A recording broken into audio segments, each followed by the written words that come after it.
Greg. And I'm Billy. And we're the Fuji Guys. Today's video is our first look at our brand new JX Series cameras. Of course, we had some JX Series. These are the updated versions, though, for 2013.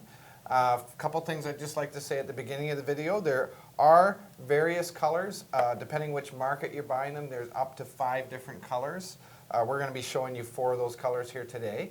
And there are a few variations on this model, right, Billy? There's some that have a slightly different LCD screen and a slightly higher megapixel, either a 14 or 16 megapixel version. So other than that, all of the features, where the buttons are, where the controls are, they're all the same. So when Billy's going through that with you, they're all going to be the same. So Billy, take us through the first look on our new JX. Absolutely, and before I just point you through some of the bells and whistles of this camera, of course, the latest updates to these cameras really are an improved, shooting experience. The startup time, the shutter lag, the shot-to-shot time have all been reduced and eliminated in certain instances.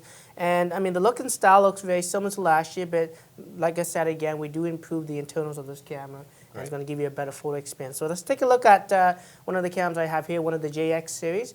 And of course, looking at the front of the camera, we have, of course, the lens. And the lens is basically a 5x zoom lens. And you have the flash right beside that. And right beside that, you also have an LED light that sort of blinks. And it's really more for the self-timer feature, where once it counts down to 5 seconds, it starts blinking 4, 3, 2, 1. Okay, so that's just the front view of the camera. I guess just below that, there's also a microphone input, and it's where you obviously record the audio for the video. On the top of the camera, you have the shutter button. Just like any shutter button, you push halfway down to pre-focus and fully press to actually capture the shot. Okay, looking at one of the sides of this camera, really it's plain, just a couple of screws, but that's all. On the opposite side, you have the eyelid where you can actually attach the strap that's included with this camera, so you don't obviously drop the camera. On the bottom of this camera, you have the USB connector, and that USB connector also doubles up as your charger, so it does include sort of a plug that you plug to the wall and a USB cable that connects directly to this camera, and you would charge it that way, so the battery still stays in the camera. You got your tripod mount. You also got your speakers so that you can play back your audios when you're doing the video.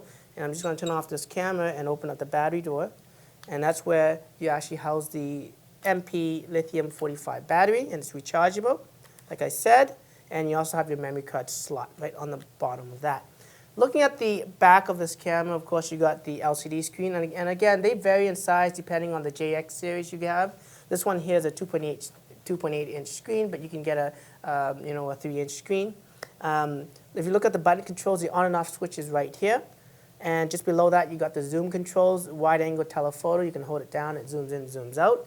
You got your playback button, and that can also double up when the camera's off. If you hold it down for a few seconds, it turns on the camera without pulling the lens out, and so you can actually share your photos with your family and friends.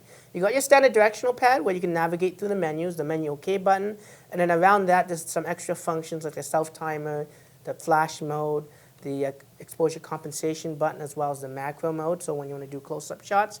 Just below that is the display back button, and that toggles between the different displays on the back of the screen. So if you push that button, you see it goes from a grid line, rule of third type of grid, and information and off. And then you also have this actually one instant record button that starts recording video. Yeah. Of course, you want to have a memory card in this camera when doing so, but that's how you start and stop videos with this camera. So that's just a quick run around and look at the JX series cameras. Great. So yeah, pretty good entry-level camera, nice size, very, very good affordable price. And yeah, and again, mentioning that it is available in different colors as well. So to learn more about this or other products, please subscribe to our YouTube channel. And to find out all the latest news, follow Billy on Twitter. Until next movie, I'm Greg. And I'm Billy. And we're the Fuji Guys.